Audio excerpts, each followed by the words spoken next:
Hello, magandang umaga po. Dito naman tayo sa tinatawag na pagpatuloy ng katotohanan.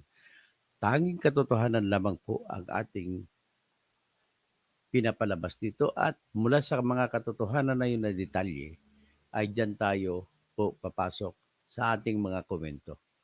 At ang ating pag-usapan sa ngayon po ay yung mga petisyon na sinampa ni Sara Duterte, petisyon na sinampa ng mga abogadong kakampi niya, ng mga Mindanao lawyers, laban sa impeachment na sinampa ng House of Representatives at didiscuss ko lang ito ng manipis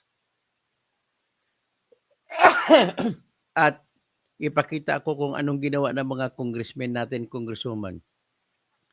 Halata po talaga na binaboy ng ating kongreso ang napakasayang na reklamong impeachment. Yun lang sana ang pag-asa ng taong bayan na masalba na pagbibigay ng katarungan para sa mga kung meron mang, ito'y kung meron man, na which is I believe maraming pagkakakuha ng mga pera na kinuha dyan sa ating bayan. Naniwala po ako na naibulsa ni Sara Duterte ang mga pera niya, confidential fund niya. Pero dahil po sa mga ginawa ng mga congressmen natin, nakakalungkot. Binaboy lang nila po ang binaboy lang nila ang kaso at sila mismo ang gumawa ng mga depekto, inabuso nilang lahat para makakitaan ng napakalaking depekto na pwedeng ibasura ng Supreme Court ang impeachment complaint.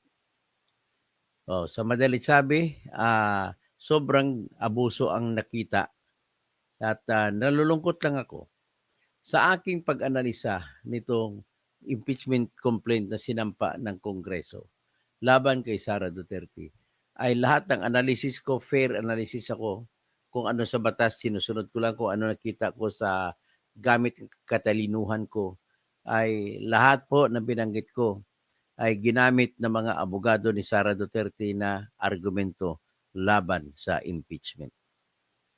Wala tayong magagawa. Ganon ang katotohanan na depekto eh. So, hindi ko naman masasabi kung nakikinig ba si Sara Duterte o si Digong Duterte sa aking live. Bakit na binasa ko ang kanilang reklamo, bakit nakalagay doon lahat ng mga pinoint out ko ng mga depekto ng impeachment complaint na ginawa nila. Inilagay nila sa kanilang argumento. Yan po ang nangyari. So bagong lahat, ako po si Toto Bunyog Kausing at engineer na, abogado pa.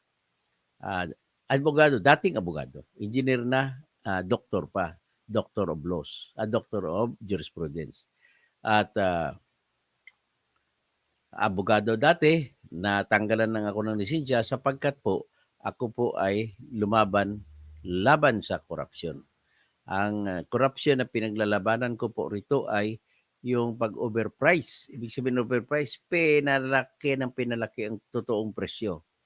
At nagbenta po ang isang mall na pangalan niya ay Tacorong Fitmart Mall sa DSWD ng mga pagkain sa isang pakete. At ang presyo na binenta nila sa DSWD ay umabot po ng 515 pesos and 40 centavos sa isang pakete. Nang laman niya, may 1 kilong munggo, may 400 grams na tuyo, may Nescafe, may oil, may turmeric, at asukal, at iba pa. Ngayon, nung ako naman bumili sa the same store, ganong store din ako bumili sa Tacorong Fitmart Mall din sa Tacorong City. Bumili ako ng mga laman na yon at ang presyong binigay sa akin sa base sa resibo nila sa akin ay 270 pesos and 50 centavos, hindi lang kasama ang tuyo kasi nung panahon na bumili ko ng tuyo ay wala ng tuyo. So in other words, 200 million ang pinatong nila na presyo, na totoong presyo. At magkano kinita nila? Ang kinita po nila ay i-multiply mo lang kung ilan ang in-order nila. Ang in-order na pakete ay 1,143,120 na pakete. Kung i-multiply mo sa 200 plus na kinita nila, ay aabot po 226 million ang aking compute. So dahil dito po, gumawa po ng reklamo ng pandarambong laban kay dating Deputy Speaker Ferdinand Ledesma Hernandez, kasama ang kanyang kapatid na may-ari ng Tacorong Fitmart na si Maria Virginia Ledesma Hernandez. At siyempre kasama rin dyan ang Regional Director ng DSWD Region 12 na si Director Zorahaida Tangkultaha. Kasama rin dyan yung kanyang accountant na si Ruhaifa Kalandaba. Kasama rin dyan ang kanyang mga Bids and Awards Committee officials, kasamang chairman na si Jackie A. Lau. Isang Maranao ito na Lau lang ang apelido. Pero lalaki ito. Tapos ang kanyang assistant ay si Marie, si Dizon, Emerita Dizon. Tapos ang kanyang alternate member ay si Muhammad Faiz Zarip. So, yan po ang mga kinasuhan ko. Dahil lamang po sa pinost ko sa Facebook muna bago ko sinampa sa ombudsman, ay bawal daw yon. So, anyway, I have to accept it. At ako'y tinanggalan ng lisensya. So, yan lamang po. Punta na tayo ngayon sa ating, pero hindi po yung mga pag-disbar na sa akin na hindi po nagtanggal ng katalinuhang naangkin ko sa larangan ng prinsipyo ng batas at lahat na patungkol sa mga batas sa Pilipinas. So anyway, ito ang problema ko ngayon, sinabi ko kanina ay niluluko lamang tayo ng Kongreso sa pangunguna ni Tambaluslos. O ito muna, bago ko ipakita kung ano yon, gusto ko manang ipakita sa inyo na ang una na nag-umpisa ito ay yung nag-caucus. Caucus ko na pinatawag ni Romualdez ang lahat ng mga kakampi niyang congressman, mahigit 200 yun. At naglakad sila papunta sa Romualdez Hall kung saan sila nag-caucus. So ipakita ko muna itong interview kay Tagig Congresswoman na matabang Congresswoman. Pasensya ka na, tinawag kita mataba. Kasi maganda ka sana kung pumayat. Magpapayat ka pa, Congresswoman. Pasalamat ka at binuto ka pa ng taga-Tagig. Kahit na yung ganun ang ano mo, oversize. Pasensya ka na ha. Kasi ang tingin namin sa congressman ay mga masiba. Kaya nadamay ka. So ito po yung si Congresswoman, di ka muna ha. O yan, si Congresswoman. Palaking ko muna yung Yan, si Congresswoman ng Taguig. Pakinggan natin ang interview sa kanya ng mga media habang naglalakad ang lahat ng mga congressmen. Dami-dami nila papunta sa isang lugar na kung tawagin ay Romualdez Hall. At ang gagawin pala nila ay pipirma ng impeachment laban kay Sara. O, pakinggan muna natin. All members, po kayo. All members. I just received the All members daw pinatawag, all members ng House of Representatives. Is impeachment on the table? I'm not yet aware because the message was What is the message, ma'am? Yun na lang, kahit vague. Anong sabi po? see you at Romualdez Hall. From, the message The was invitation was from, from? was it from Not the, at liberty to say. I will come back Congressman, after I commit to all of you that I will be back. Congressman Kahayan already said it was from the Speaker's office. Can you? Oh, But will you endorse it if meron pong papel? Will you endorse the impeachment? I will get back to you in 10 minutes, Marian. Thank you, I will get back to Thank you you. po. Ayan ha. Thank you. Man. So, ang dami-dami nila sabay-sabay. Ito pang ibang ang ibang ibang pruweba.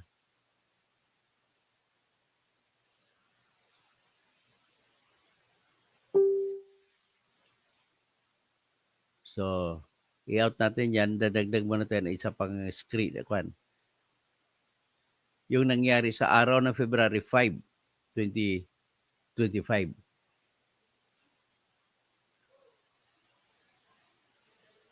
Ito. Tingnan nyo.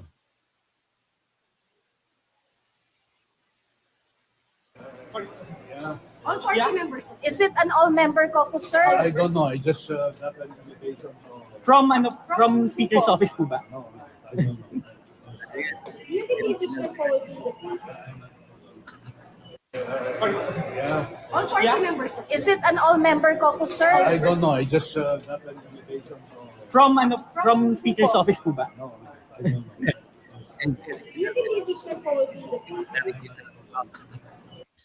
Jose Rizal graduated So, tanggalin natin yan. Dito ngayon sa GMA. Oh. GMA ha, gagamit mo na ako ng video ninyo.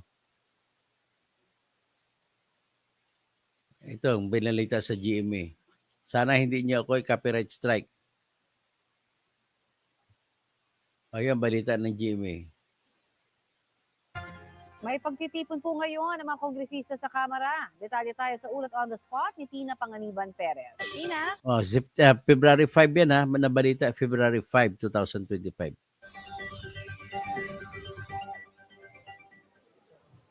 Yes, Connie, sunod-sunod ang dating ng mga kongresista sa North Wing ng Kamara ngayong umaga.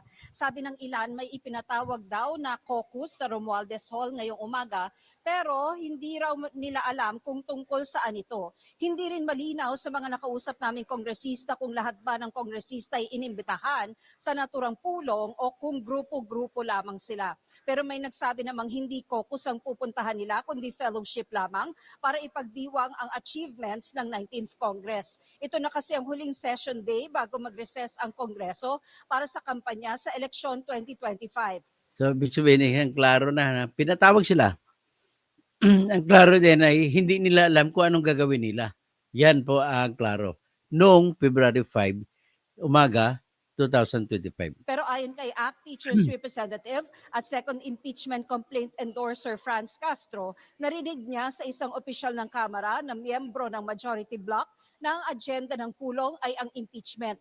At sabi pa ni Castro na i-endorso raw ito ng mahigit sa kailangang 1/3 ng lahat ng miyembro ng Kamara. Okay, ibig sabihin na ginamit pa sila ni Congresswoman Franz Castro. Siyempre, natutuwa naman sila ni Congresswoman Franz Castro. Ang problema lang dito, hindi pa kasi sila abogado, hindi nila alam ang repercussion, anong ibig sabihin nitong pagpipirma nila na sabay-sabay. Ni malalaman ang kahihinatnan ng mga impeachment complaint na inihain sa Kamara mamaya sa sesyon 3:00 ng hapon. Connie? Maraming salamat, Tina Panganiban Perez. So, yan po ang nangyari na sa ginawa nilang pagpatawag noong February 5. So, in other words, isa lang ang klaro dito. Noong February 5 ng umaga ay huling session na yon ng House of Representatives. At pinatawag nila po ang lahat ng mga kasapi ng House of Representatives. Base sa mga sinagot nila sa mga interview sa kanila ng taga-media, ay wala silang alam kung ano pag-uusapan. Basta kay pinatawag lamang sila. So, yun na po yung nagresulta na 215 sa kanila ay pumirma ng impeachment complaint. So, kung yun ang pumirma ng impeachment complaint, ang ibig sabihin lamang dito ay ibig sabihin ay wala sila, hindi nila nabasa ang reklamo. Hindi nila nabasa ang impeachment complaint. Okay? So kung hindi nila nabasa, hindi pwede sabihin na nung pumirma sila ay nabasa nila ang impeachment complaint. Bakit importante ang pagbabasa? Kada isa na pipirma dapat nabasa nila ng buong buo. Hindi po pwede front page lang. Kailangan lahat ng 32 pages. Ang 32 pages po ay reklamo lang yon. Pero may mga nakakabit pa na mga ebidensya na kung tawagin may mga annexes.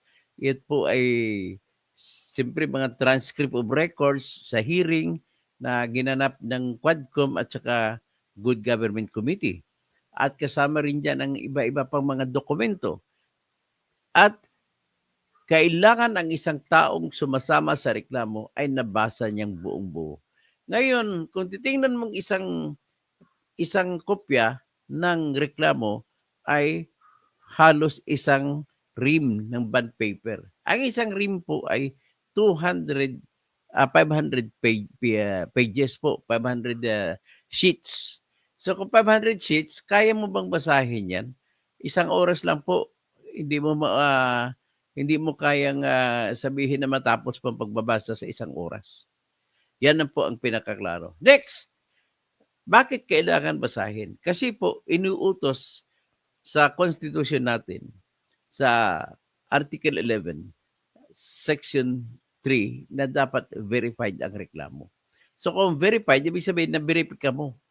Pag sinabi mo na verify mo, binasa mo lahat-lahat bago mo pinirmahan ang reklamo.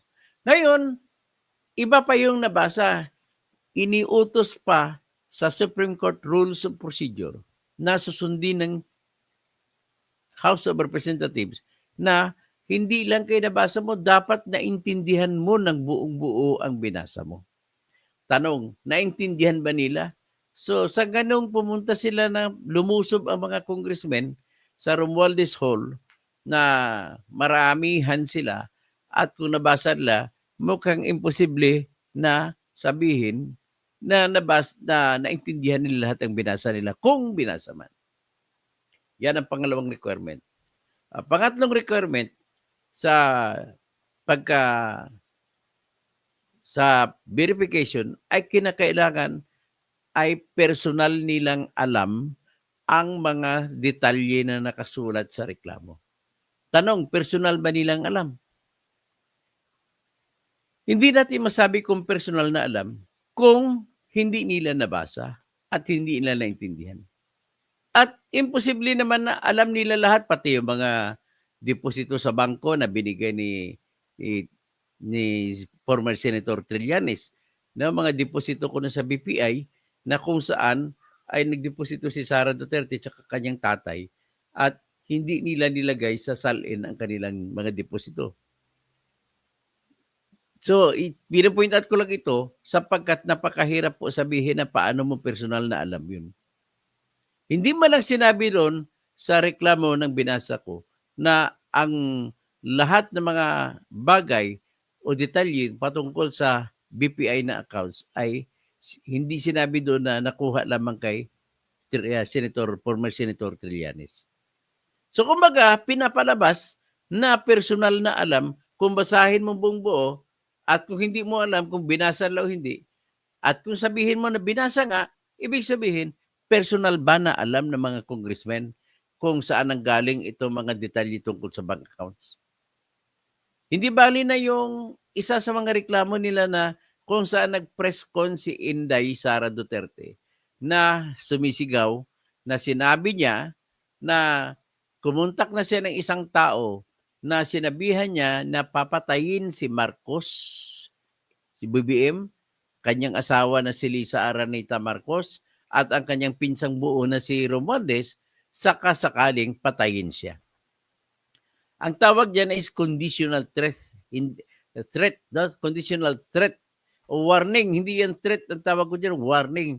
Conditional warning to kill in case na may gagawin ang winawarningan. So, ngayon, iba naman po yun sa Revised Penal Code na tinatawag na threat with a condition. Halimbawa, ang threat with a condition, bigyan mo ako ng binigyan mo ako ng pwesto, bigyan mo ako ng dokumento. Kung hindi mo ako bigyan ng dokumento, papatayin kita. Iba yun.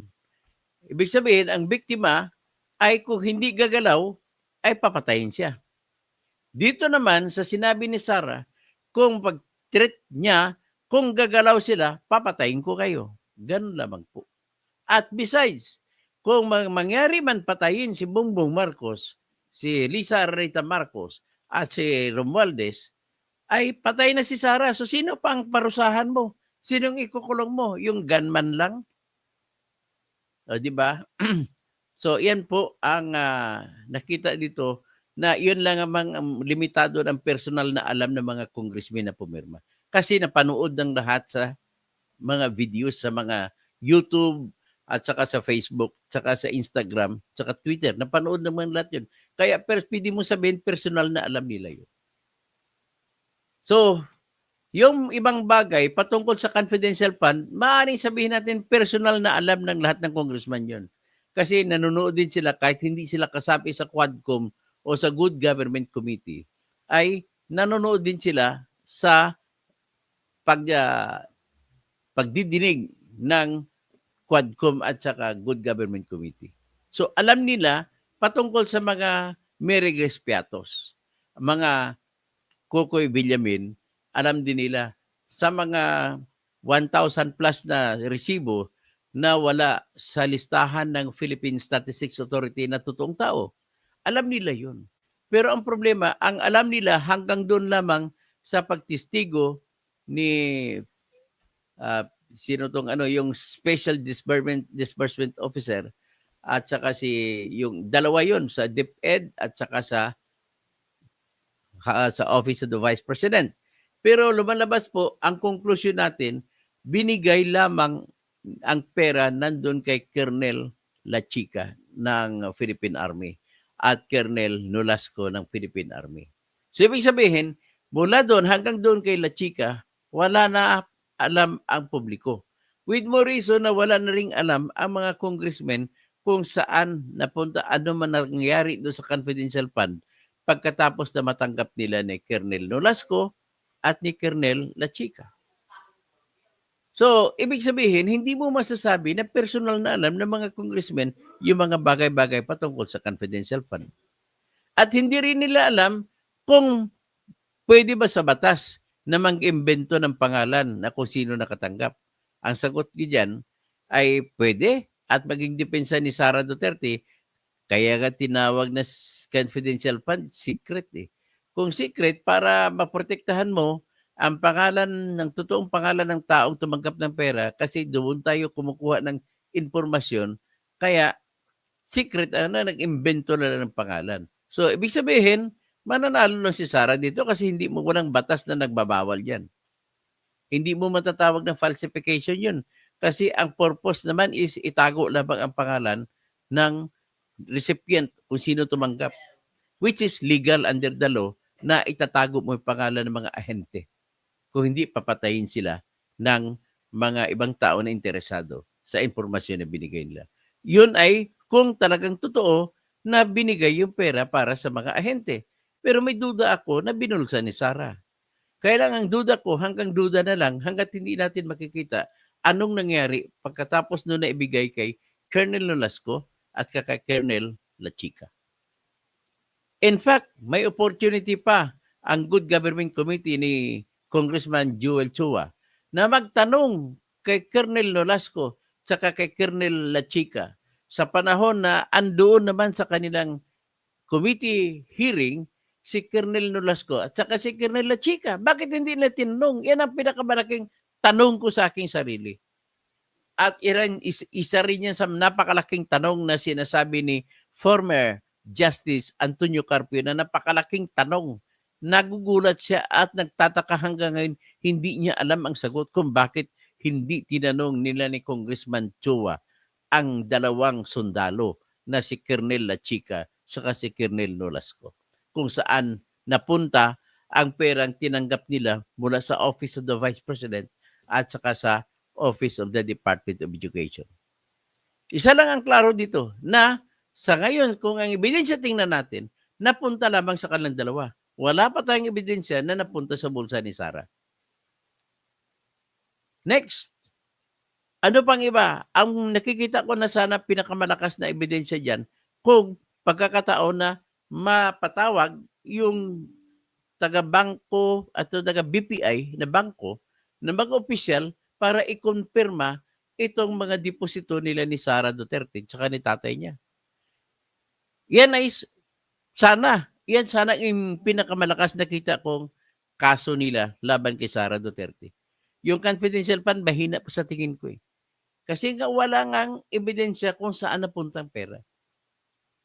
So kung mapatawag labang ang opisyal ng bangko sa BPI at masabi nila na ito po ang bank account ni Sara Duterte, nakalinya, ito po mga account ng mga pera nila.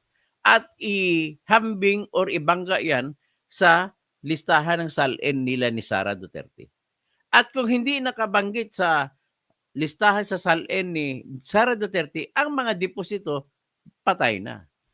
Para na siyang Renato Corona. At tandaan ninyo, kinumbik si Renato Corona dahil sa SALN. Hindi, ang mga pera niya sa bangko ay hindi nakalagay sa SALN.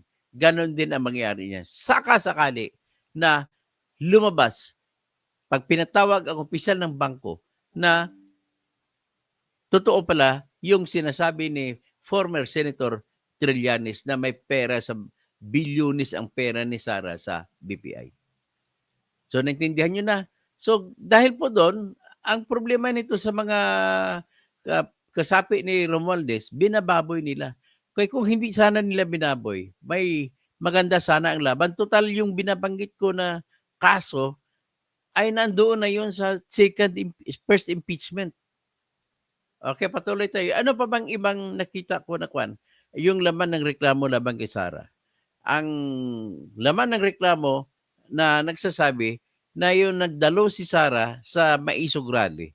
At iyan daw ay violation ng konstitusyon at betrayal, pagtatraidor sa tiwala ng tao. Maniwala ba kayo? Anong klase mga congressman na abogado gumagawa nito? Saan ba kayo nag-aral ng school? Hindi po yan, exercise ng press freedom yan, exercise ng freedom of expression yan. And besides, kasama sa pinoprotektahan ng Constitution na kalayaan ay ang kalayaan sa pagrarally. Kasama yan sa Section 4, Article 3. At kasama rin yan ang kalayaan sa pagrereklamo sa gobyerno para makakuha ng remedyo ang mga tao. Ang eksaktong provision niyan nagsasabi, Section 4, Article 3 of the 1987 Constitution says verbatimly, no law shall be passed abridging the freedom of expression, of speech, of the press, or the right peaceably to assemble, or petition the government to redress their grievance. Tataka kayo, memorize ko yung batas, no? Memorize ko yung Constitution. So kung ganon naman ang ating sistema, dapat hindi nyo na sinama sa impeachment complaint yun. Sino bang abogado gumawa yun? Abay, lumabas ka nga. Gusto kong kurutin ng ilong mo eh. Saan ka ba nag-aaral ng law school? Sa UP? Ateneo? San Beda? Kung taga-PLM graduate yan, MSU graduate yan, hindi gagawin yun. Kasi ako, anonymous ako ng PLM at saka MSU. Ay. Anyway, yan po. Ang klaro lang dito ay bulto-bulto sila na pinatawag. So kung bulto-bulto pinatawag, ebidensya po ito na hindi nila nabasa. Yun ang mga pinapoint out ko na ginagamit kayo na dahilan sa petisyon ni Sara at saka ng grupong abogado taga Mindanao sa paghingi sa Supreme Court na ideklara na produkto ng abuso ang impeachment complaint at ito ay nakalabag na po sa sinasabi ng konstitusyon na hindi ka pwede magsampa ng sobra sa isa na reklamong impeachment laban sa kahit kaninong tao. So ano ngayon? Ito, nag-lecture ako niyan, siguro nakarinig. Hindi ko naman sinasabi na nakikinig si Digong Duterte sa akin o si Sara Duterte or mga abogado niya. Si Israel, ang alam ko lang kay Israelito Torion, kaibigan ko siya sa isang group chat. Minsan nagtatanong sa akin ito ng mga advice at binigyan ko rin siya ng advice. Pero wala akong in-advise doon sa group chat patungkol kay Sara Duterte. So, siguro nakinig siya sa lecture ko. Din pa ito Sinabi ko, number 1, na depektibo ang complaint. Sabi ko number 1 ay yung verification. Nung binabanggit ko na kailangan na basa ng pumirma ng reklamo ang impeachment complaint ng buong buo at naintindihan niya at sasabihin niya na manunumpa siya na personal niyang alam ang lahat ng detalye na binabanggit doon. At kung hindi man niya personal na alam, ito ay makikita sa mga authentic na mga records o talaan kung anumang opisina na kalagayan. At dudugtong nila na sinasampa nila to na mayroong merito. Ibig sabihin, malakas ang ebidensya. At sinasampa nila ito na hindi pangharas sa kalaban. Na walang pakay na mangperwisyo lamang. Ang problema, hindi nakikitaan ng ebidensya na hindi pwedeng mangyari. Hindi lang na hindi, kundi hindi pwedeng mangyari na sabay-sabay pumunta sila sa Romualdez Hall at pepirma sila ng sabay-sabay. Number 1 na pumirma Deputy Speaker Sandro Araneta Marcos. Ang pinakahuli pumirma si Ferdinand Martin Romualdez. So, dalawang Ferdinand, the Alpha and the Omega. Yan po ang nangyari. So, ngayon, ito ngayon natin, isa-isa natin, tingnan natin ang reklamo ni Sara Duterte. Ipakita ko sa inyo.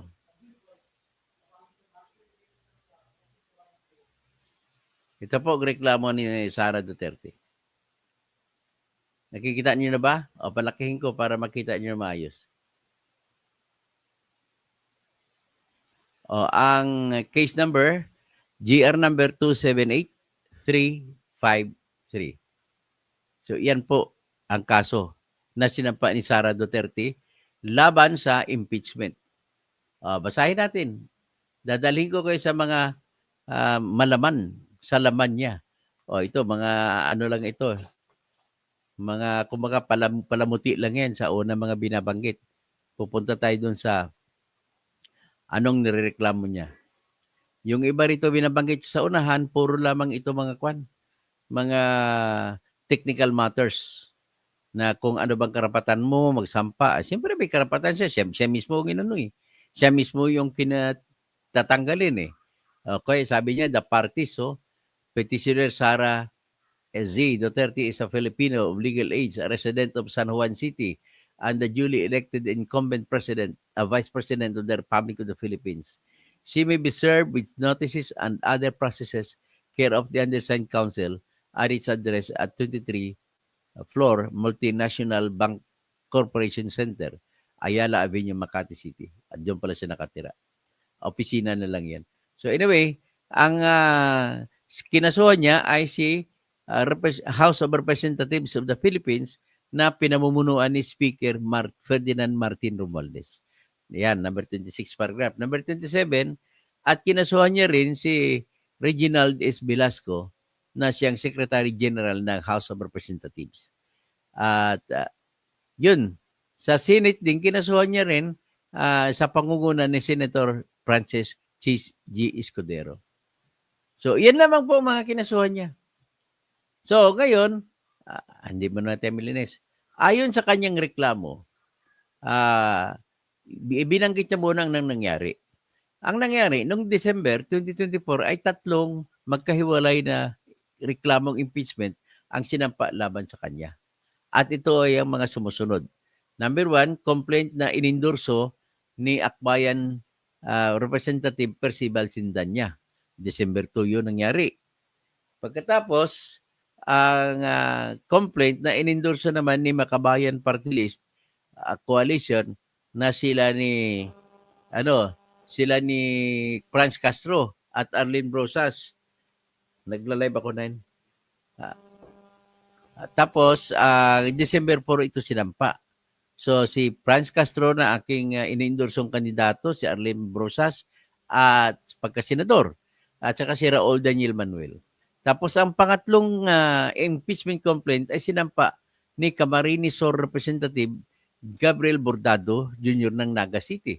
At saka Asosasyon Sang Mangunguma nga Bisaya sa Ilonggo na ito, si Lex Colada. O yan ang pangatlong reklamo na sinampa noong December 19, 2024. So, yan ang nangyari. So, ang pangapat, the fourth complaint, ito yung pinatawag sila na February 5, 2025 sinampa. So, diretso tayo doon sa Yan lang ang pinaka-importante na tingnan natin na pangyayari. o ng detalye. So, may sinite sila dito na interview kay Secretary General Velasco. Ang sinite dito yung interview sa ANC 24/7 na nilabas doon.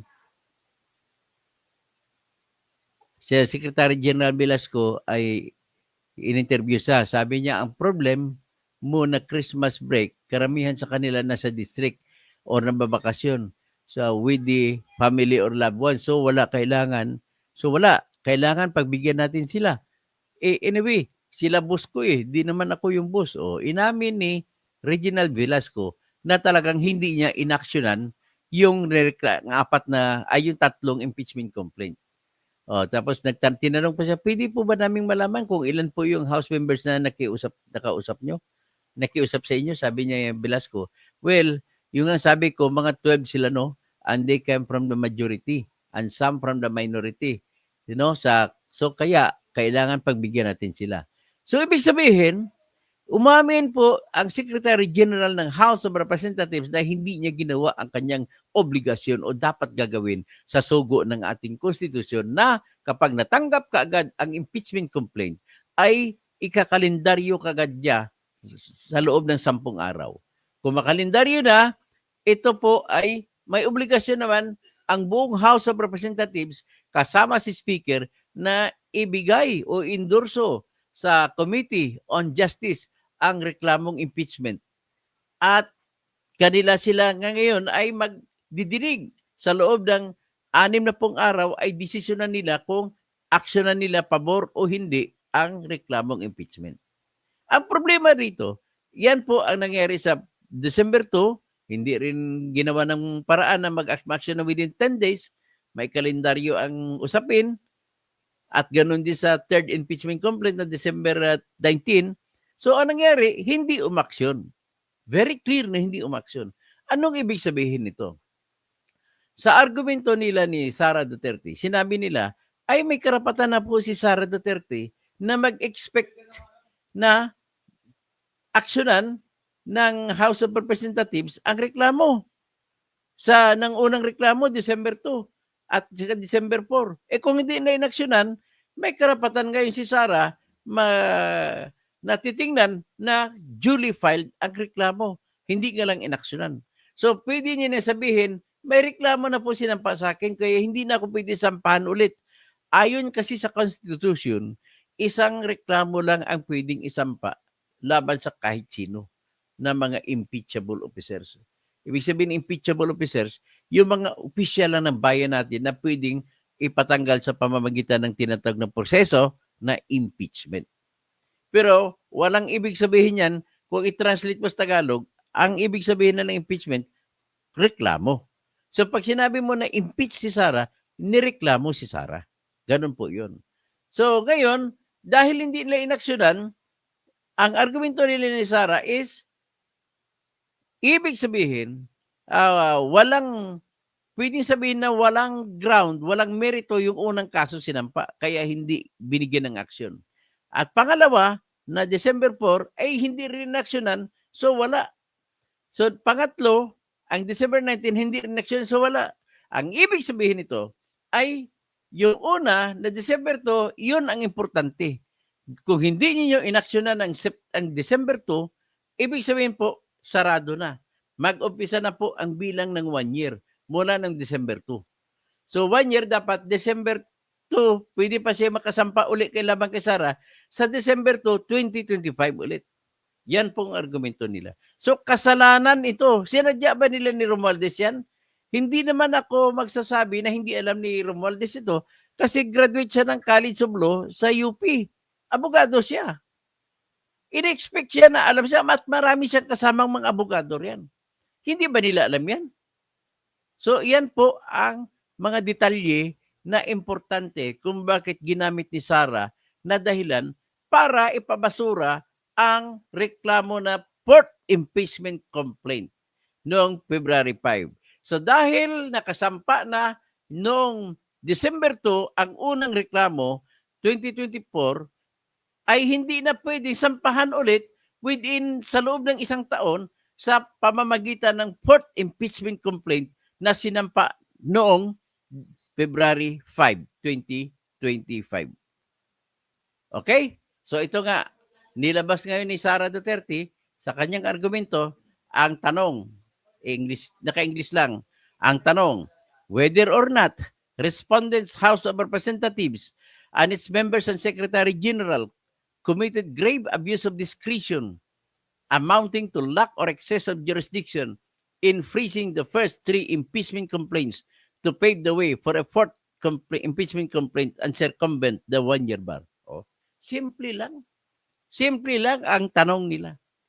Ang tanong nila, pwede bang sabihin na nag-abuso, naggrabe sila ni Martin Romualdez, Secretary General Reginald Velasco, at yung mga congressmen sa pamamagitan ng hindi pag-akto sa unang reklamo?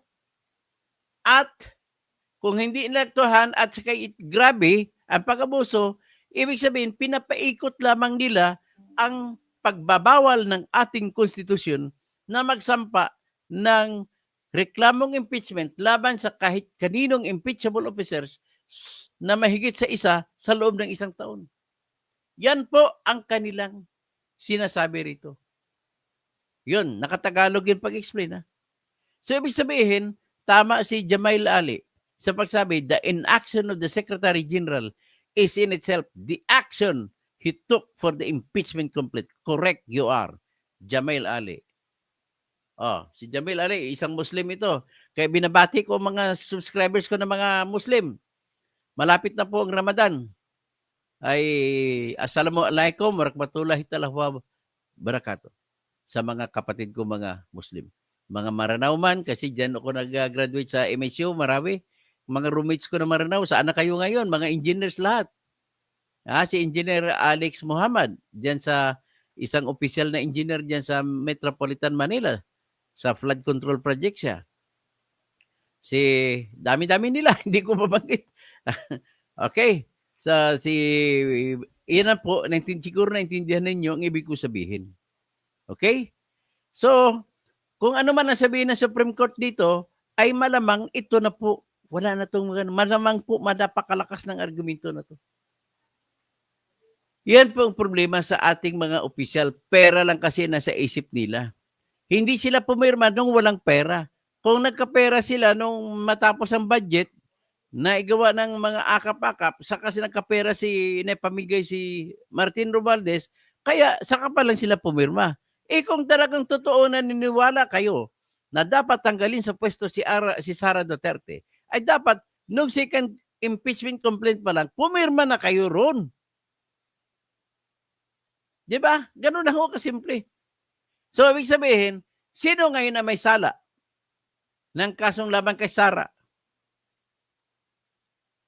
Walang iba, kundi mga congressmen natin na mga bulok. Walang ginagawa sa buhay nila, kundi puro pera lang iniisip. Pwede ko matanong yung kaibigan ko, si Congressman Ace Barbers.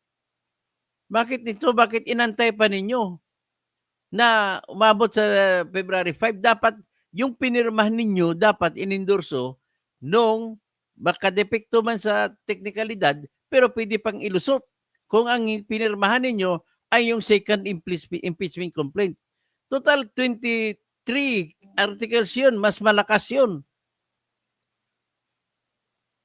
Nako, yan ang problema natin.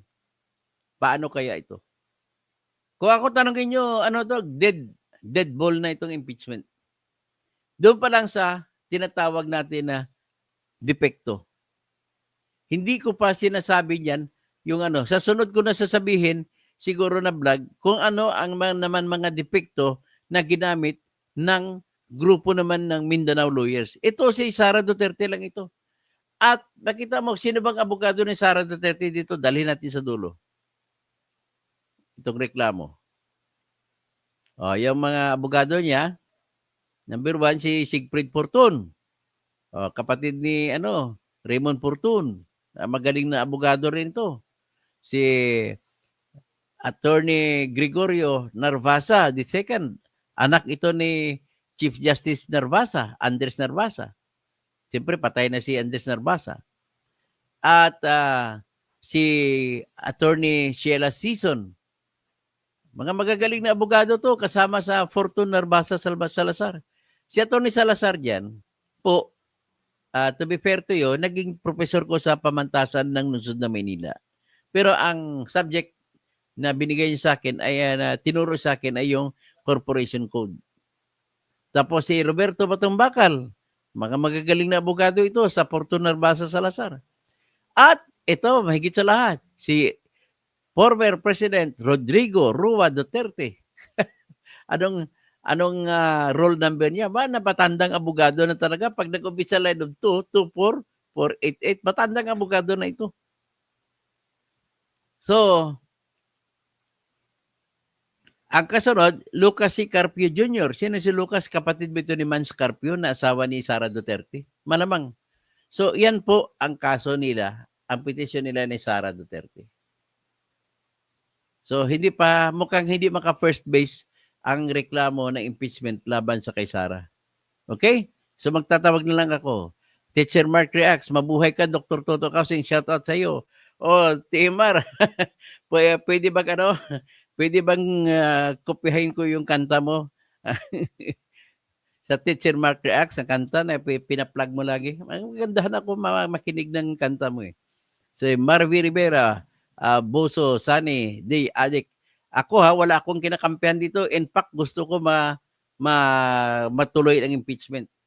Para natin makikita naman magiging aral sa lahat ng Pilipino na wala nang magnanakaw, mag-abuso sa ating mga pundo. Okay? Ganun lang po ang aking gusto. Pero ang problema, paano natin matutupad ang gusto natin kung ang mismo yung congressman natin ang siyang abusado? Tatay pala ni Atty. Mans Carpio. Salamat, Jamail Ali. Pagari. Madakala salamat. Teacher Mark X, wala pong problema. Dr. Totoy, upload ka na ng complete song. Okay. Thank you. Dito tayo sa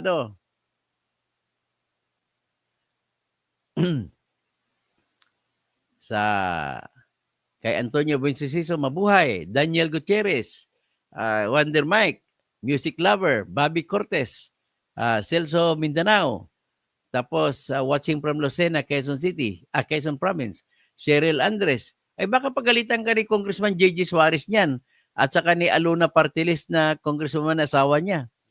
Cheryl Andres, tapos Music Lover, kung totoo ang hinala mo, ano ang layunin ng House? Ang layunin nila, sa totoo lang, ang layunin nila kumita lang. At ang layunin talaga nila, ipatanggal si Sara. Kaya lang, sa sobrang katalinuhan nila, nagiging bobo. Yon, ang naghahabol kasi mga congressmen sa pera. Kasi kung hindi sila naghahabol sa pera, noong impeachment pa lang na reklamong sinampa noong December 2, ay doon na dapat sila pumirma kung talagang totoo sila sa kanilang damdamin. Puso at damdamin ba sila para sa bayan. Sapat na po, very complete po yung aligasyon sa impeachment complaint number 2, nung number 1 na sinampa noong December 2. Sana yun lang inendorso nyo. Ay, sumusunod-sunod kasi kayo sa kumpas ni Ferdinand Martin Romualdez eh. Ang akap dyan, kaya totoo talaga na 150 million considerations ang binibigay sa inyo, kaya pupirma kayo. 150 million, 25 million sa akap, 25 million sa AX, at 100 million sa flood control projects. Matindi. Okay, Music Lover. Noche Lunchable. Cheryl Andres. Noche Lunchable. Salamat po sa iyong palipad. Pagaw Baker. Good morning po, Dr. Engineer Toto Kausing. Sarswila na lang. Sarswila, yan ang correct word. Thank you for giving me the correct word, Pagaw Baker. The correct word is ginagawa nilang sarswila. Ang taong bayan na umaasa na makikita, matunghayan ang paglilitis kay Sara Duterte ay kasama na siyempre pro at anti-Sara, gusto makita. Sa mga pro-Sara naman, gusto nila makita na ipapatunayan na si Sara walang kasalanan. At siyempre, confidential fund yun, siyempre, isikreto yan. Siyempre, gagamit ng ibang pangalan. Hindi ilalagay ang pangalan ng totoong taong tumanggap. Okay? So, dapat, hindi lang anti-Sara ang gusto ng trial. kaming anti-Sara, gusto namin trial din. So, pati pro-Sara, dapat gusto din nila yan. Of course. Tapos Maynard Salvijo, bakit hindi mo alam, Dr. Kausing, na mali na i-post mula sa Facebook? Ano naman yan? Kasi ganito Maynard Salvijo. Dati kasi ako media man. 15 years pa akong editor sa People's Tonight. Lagi ko nang ginagawa no na kung anong issue pinopost namin sa Facebook. So, I thought all the while na okay lang yon. Kaya, anyway, don't worry. Kung tinanggal man ako dahil sa pakipaglaban sa korupsyon, tinatanggap ko yun ng buong buo at kinukonsidera ko po yun na isang Medal of Valor sa akin. At nakatulong ako sa bayan. At anyway, gumugulong na ngayon ang kaso kahit na mabagal at papagulungin ko yan, magsasampa ako ng motion na pabilisan. At by the way, anunsyo ko, bukas ko na isasampa ang kaso ko laban kay Erwin Tulfo. Mamaya ipapakita ko sa yung kaso. George Tres Maria, yan siguro pag inantay ni Cheese ang kausapin ni Romualdez paano kasi sila lang nagbibigay ng pera. Alam kasi ng mga senador na nagkabigay ng pera. Kaya pag hindi kayo nyo kami binigyan, no way. Kita mo nung binigyan pa lamang nila ni Romualdez ng 5 billion sa AKAP, si Cheese Escudero, saka si Grispo, yung mga traidor ng dalawang ito, pumayag sila na magkaroon ng AKAP sa Bicameral Conference Committee ko. Ay nako. So, Jerlyn Patawig, bakit puro negative ka sa impeachment? Ang daming abogado ang mga abogado sumuporta, sabihin ko na siyang katotohanan, all of them are boobs. Ganun lang. Hindi nila alam sinasabi nila. Nakikwento lang, hindi nila binasa mo na sana nilang impeachment. Kasi ako binasa ko, sila lahat nagbasa salita na general terms. Iniisip nila na okay, kompleto, pero hindi nila binasa kagaya sa akin. Binasa ko isa-isa ang dokumento ng impeachment complaint. Ganon po yan, Jerlyn Patawig. Pasensya ka na po.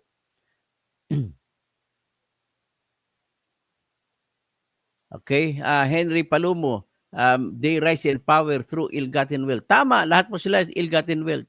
Dewey Salcita, pareho lang magnanakaw yan. Yes, pareho magnanakaw. Romualdez, Duterte, Marcos. Anong tawag diyan? MRD.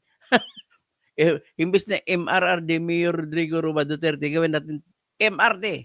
Marcos, Romualdez, Duterte. Pag-Baker, pag may presyo, may portweed. Kagadagan, basta may pera, may padulas, portweed. Tama ka. Music lover, hindi ba pwedeng mas nauna na nilang pinag-aralan ang kaso? Ay, ang problema po sa katotohanan, music lover and the rest, ito po ang katotohanan sa ating gobyerno. Lahat po, pagkunwari lamang.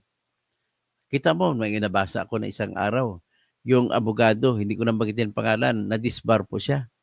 Nawa naman ako sa kanya. Pero, mas nakakatuwa naman ang disbarment ko kasi sa pakikipaglaban, laban sa korupsyon, laban sa pandarambong, laban sa plunder.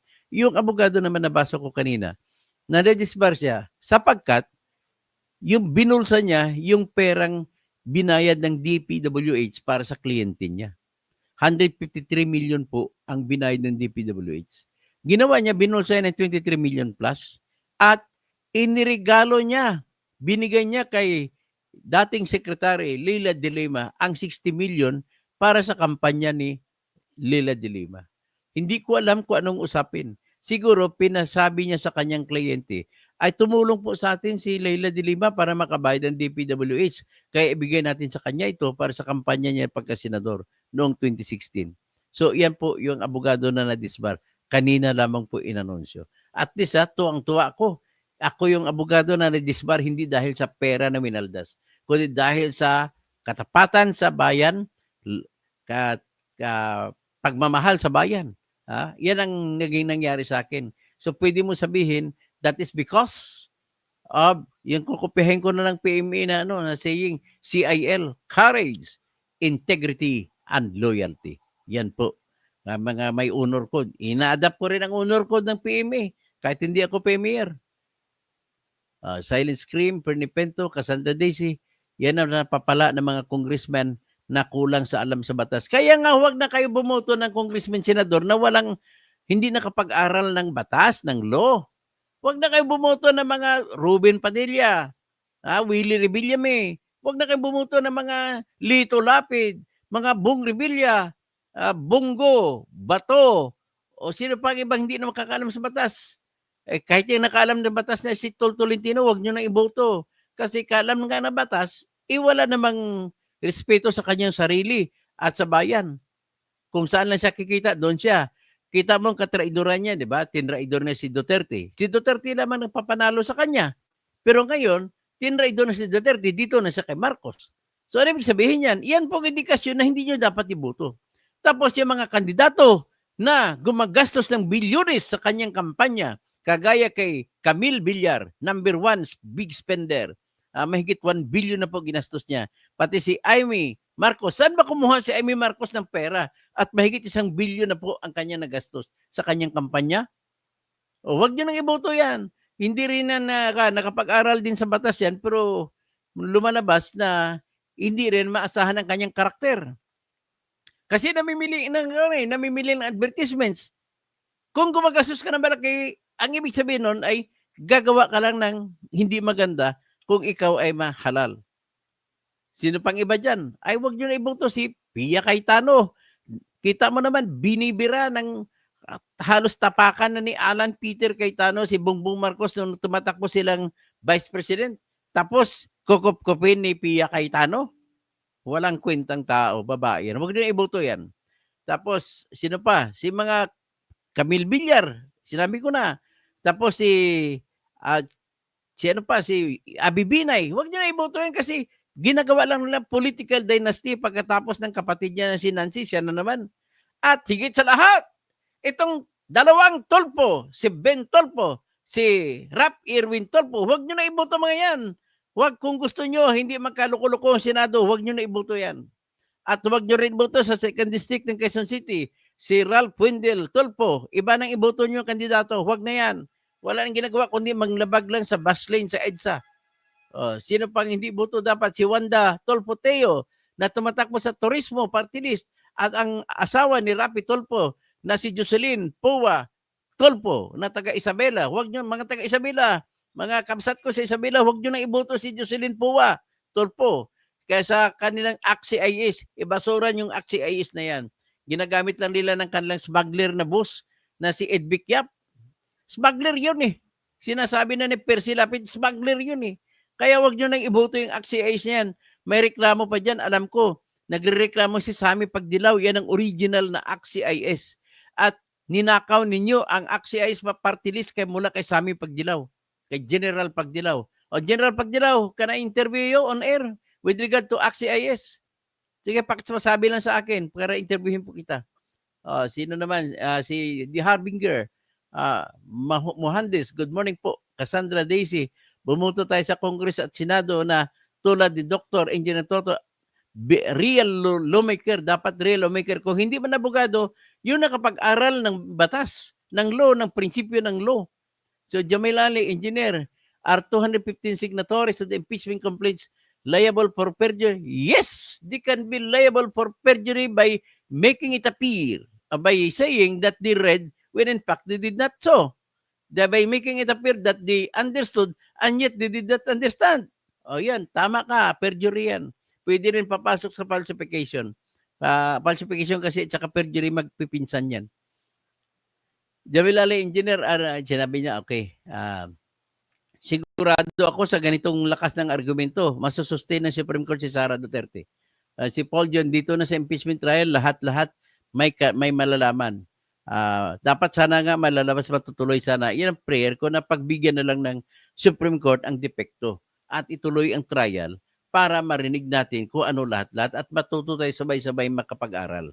Okay, NAM TV, natakot si Chua, natanungin yung dalawang kernel, AFP na lang daw ang mag-imbestiga. Nako, hindi pwede yun. Dapat akusa ka na yung akusa na si Sara Duterte bumulsa, pero hindi kayo nagtanong sa pinakahuling tao kung saan na tumanggap ng pera. Hindi nyo inalam kung binigay ni La Chica at saka ni Nolasco kay Sara ang pera. Yun lang gusto ko malaman. Yan ang pinaka-crucial doon. Sa ngayon hindi natin pwede sabihin na binulsa ni Sara ang pera dahil hindi natin alam anong nangyari pagkatapos tinanggap ni Colonel Nolasco at saka ni Colonel La Chica yung confidential funds. Romel Bengson, naimbagabigat. Dr. Engineer Toto, naimbagabigat sa lahat ng kapsat ko. Sa Ilocos, sa Region 2, sa Cagayan Valley. Tapos sa Mayap Abak, sa mga kabalin ko, huwag nyo na ibuto mga lapid. Diyan, mga jingkapil dyan sa Purak, huwag nyo na ibuto. At sa mga, please lang, huwag nyo na ibuto lahat ng Pinida. Ubusin lang ang pera nyo dyan. At kita mo, yung mama na may Paradero Resort. Si Bung Pinida may helicopter na, nangangampanya gamit ang helicopter. Saan ba nanggaling ang pera niya ginamit dyan? All right, sa mga kinita sa operations niya ngayon, may hotel na siya, Royce Hotel, may casino dyan. Pero saan bago mag-Royce Hotel? Saan nanggaling ang pera ginamit dyan para makuha lang Royce Hotel? At yung pera na kuha na ginamit sa pagbili ng Royce Hotel, saan naman nanggaling? Paumpisa hanggat sa dumating ka sa Weteng. Nag-umpisa yan sa Caloocan City na small time na waiting na tirador, pag-guerrilla na waiting lord. Okay, Paul John, lahat ng kinukuda mo malaman ng taong bayan sa impeachment trial. Ay siyempre, makinig dapat ang tao, dapat alam ng tao. Rodi Libong, ang klaro diyan na nagsabi na ang military na binigay nila sa agent, yun ang totoo. So well, yan ang sasabihin ng military. Expected ko na yan. NAM TV, na-convict si Corona dahil sa 50 million pesos bawat senador. O yun, mukhang totoo yan kasi may nag-privilege pa, may nag-akusa pa na nakatanggap si Jinggoy ng 50 million kaya bumuto sila laban kay Corona. Si Rogelio Tapado, Los Angeles, music lover, meron ng paliwanag si dating COA Commissioner tungkol sa paggamit ng alias na pinagbigyan. Ay hindi naman, narinig ko pong paliwanag ni Heidi, binuboto ko siya, in-endorse ko siya bilang commissioner, pero yung paliwanag niya po, hindi po pwede na hindi suwayin. Kasi bakit? Hindi naman po batas yun. Ilan po ay isang directive. Okay? Sana gagawa ng batas. Iboto natin si Heidi Mendoza at para gumawa ng batas na this time, sino lamang ang pagbigyan ng confidential fund. PPA dapat tanggalin ng confidential fund kung ako tanongin nyo eh. At paano ilikida ang confidential fund? Dapat may batas na tayo. Hindi lang yung directive lang ng Commission on Audit. Hindi po natin pwede sabihin yan. Pagbatas, batas dapat sundin.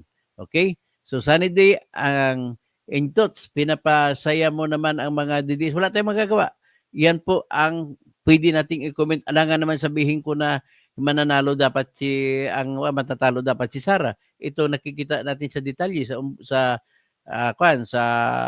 nakikita natin sa mga dokumento. Hindi natin pwede baliktarin ang dokumento. I am just fair. Anti-Sara, anti-Duterte, anti-Bongbong Marcos, anti-Romualdez ako. Sa totoo lang, ang sinusuportan ko ng mga kandidato, yung mga bago, please lang, lahat ng kandidatong bago po ang iyon ang buboto nyo. At huwag lang yung bago sa katig ni BBM at saka katig ni DDS. Okay? Ferdinand Saruan, mabuhay at kailangan po kayo ng ating bayang Pilipinas. Hindi naman, tinatanggal na ako sa listahan ng pagkasenador eh. Tinanggal ako ng COMELEC, hindi naman umaksyon ng Supreme Court. Dito lang ako, magbablog-blog lang ako at magbubukas ng ulo ng utak ng mga Pilipino. Hanggang doon lang ang gawin ko. Music lover, Bro Sunny, okay? Tapos si Mamsi, Super Mamsi, magandang umaga po. Sunny Day, music lover, Ferdinand San Juan, good morning po. At tapos Cassandra Daisy, tama ka Dr. Engineer, dapat salin mag-focus ka sa impeachment para sigurado mahina yung ibang reklamo. Tama po, that's the best. Tandaan niyo po sa kaso, ang pinaka-the best sa kaso na gamitin mo ay yung nakabase o nakasandal sa dokumento. Yung confidential fund, wala tayong dokumento masahan eh. Kasi pwedeng i-argumento lang ni Sara na confidential yan, secret yan, kaya dapat pwede ko gamitin yung alias. Okay? So, Jimmy Ario Pagita, magandang umaga, Dr. Engineer Toto. Roy Bagamasbad, ang tanong kasi dyan, bakit hindi inadaanin sa legal na due process? Yun, bakit sila nagmamadali? Noel Dakara, ang ibig sabihin dyan sa madaling salita, kung babatayan mga paliwanag mo tungkol sa pagsampa ng impeachment, ay wala na. Tama po kayo, Noel. Tama, ganun po yun. At napakalakas po ng argumento. Sana ay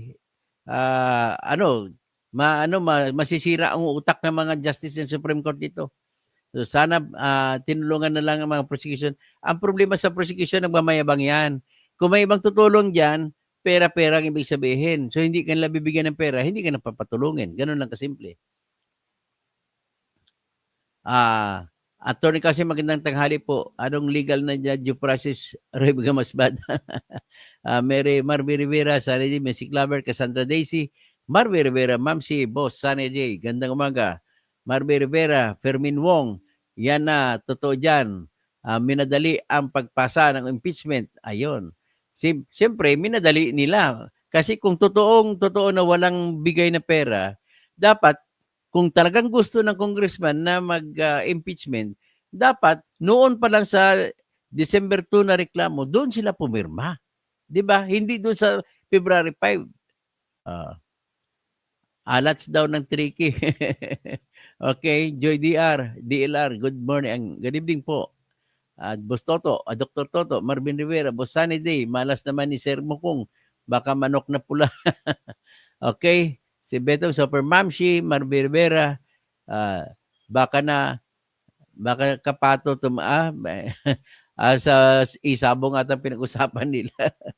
Okay, Cheryl Andres, Roy Bagamasbad, Music Lover, lahat ng pag-file ng kaso may tamang proseso na sinusunod at may mga requirements. Kung hindi nasusundin, ma-technical yan, dismiss lang. Opo, maraming kaso sa korte na dismiss dahil sa teknikalidad. Music Lover, Supreme Court ang masabi. Opo, Supreme Court, antay natin yan. Pero ang sa akin na masabi dito, nasa Supreme Court pa rin ang huling sabi, pero kung batas ang pagbabasihan, malamang mananalo si Sara.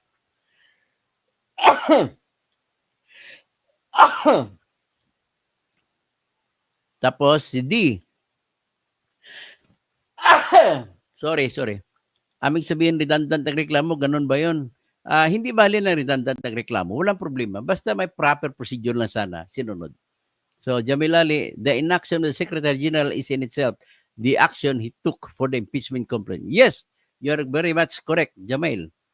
Marby Rivera, Reby, tuloy mo paliwanag mo kay LML para makumbinsi mo kami. Sunny Day, in your thoughts, nasabi mo pala noon na magpapile ka din. Yun nga, magpapile din ako. Wala namang congressman na mag-endorso ng aking reklamo. Yan ang problema ko. Kasi hindi ka pwede mong sampa kung walang congressman na pipirma. So, Music Lover, Supreme Court, ang magsasabi kung tama. Ayun nga, inasahan ko, Supreme Court, pero inasahan ko, Supreme Court, hindi lalayo sa batas. Gano'n lamang po. Attorney sa meaning, nagdo-double jeopardy sila. Parang double jeopardy po. Kasi hindi naman criminal case to.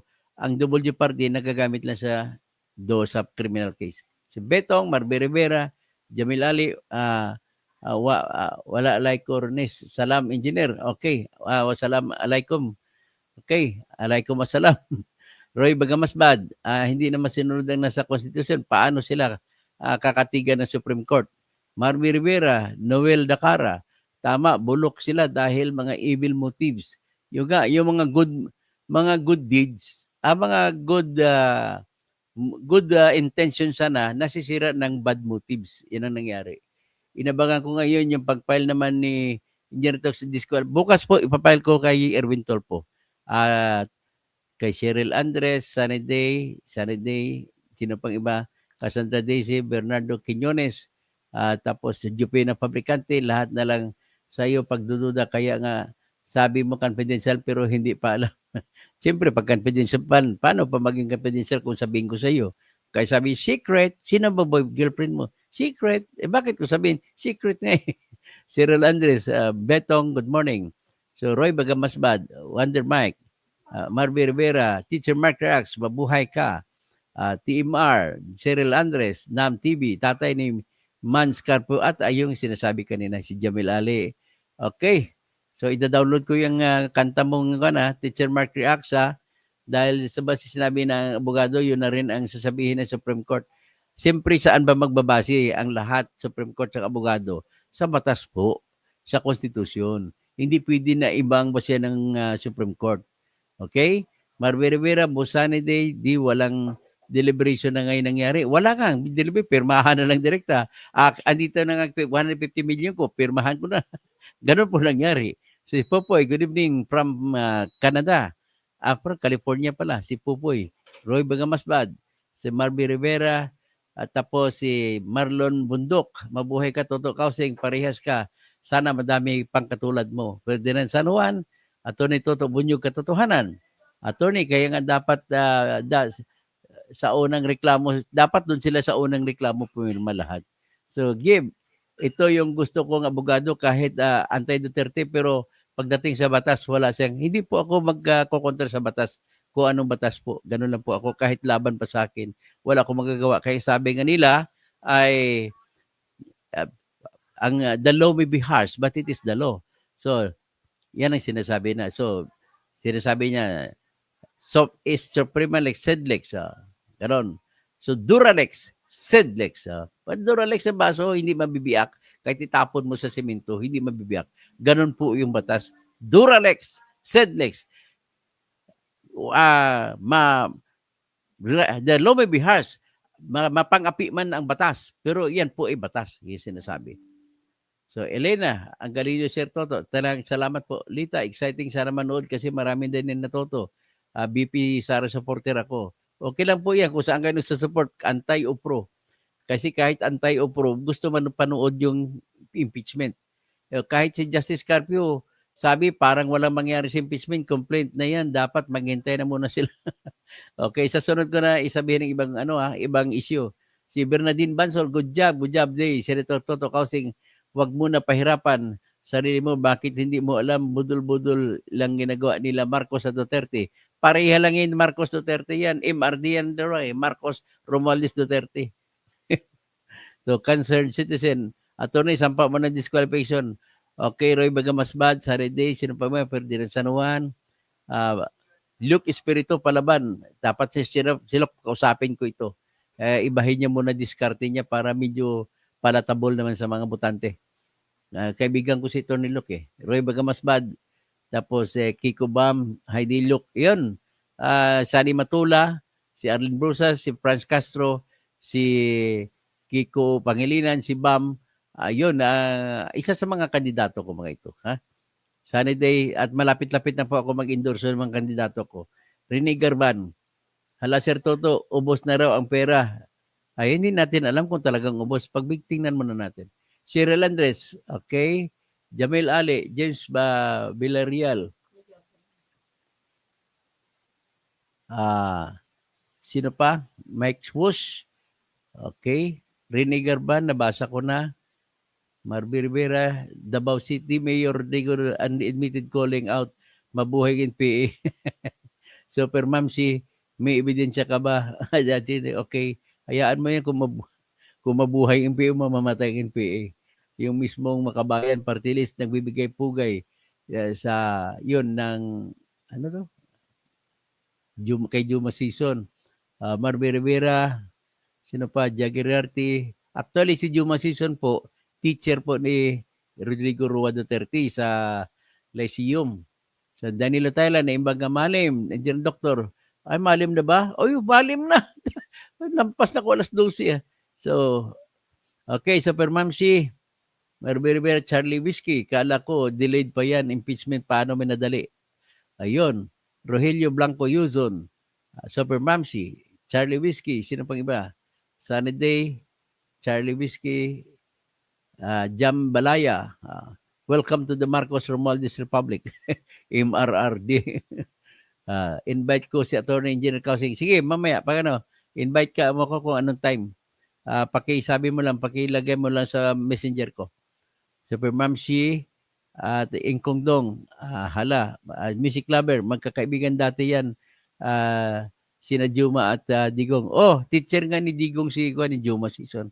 Aurelia Gahutos, tama pa yan ang mga walang alam sa batas, ang pera ang bayan ng pinapuntirya. Tama po kayo. So, ito, bago ako lumabas, ipakita ko lang po yung reklamo ko laban kay Erwin Tulfo na isasampa ko bukas. Ito po. Para makita nyo lang.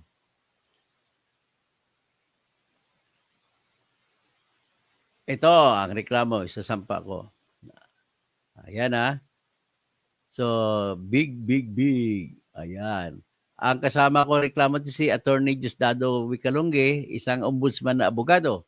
Felix Cabalquinto, na taga Bicol din yan. So petition for disqualification by Erwin Tulfo. Ang mga grounds ko, number 1, ito po ang grounds ko. Una ay may 20-year disqualification na moral turpitude si Erwin Tulfo dahil 4 na libel na kaso siya na sentensyahan. Tapos hindi siya Filipino citizen dahil Amerikano siya. Tapos number 3, at dilabag niyang political dynasty provision sa Section 26, Article 2 ng Constitution. Number 4, dilabag niyang equal access to opportunities to public service clause ng Constitution. Section 26 din yan, Article 2. Tapos, ikauli-ulihan ay hindi niya napatunayan na mayroon siyang academic qualification or ability. Kasi akala natin hindi kasama ang qualification. Kasama pala sa Section 1, Article 11 ng 1987 Constitution. So, yan po ang aking basihan. So, ito po, ang kasamahan ko, yan, no? Pinakita ko lang sa inyo, nakahanda na yan. Isampa na lang yan.